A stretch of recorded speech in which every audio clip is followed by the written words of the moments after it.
Halo pemirsa YouTube, saya akan modifikasi gorden yang saya pegang.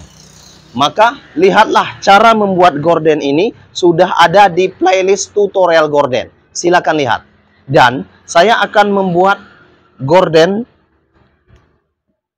ini hijau dan oranye akan saya modifikasi terlebih dahulu. Oke, saya akan membuatnya.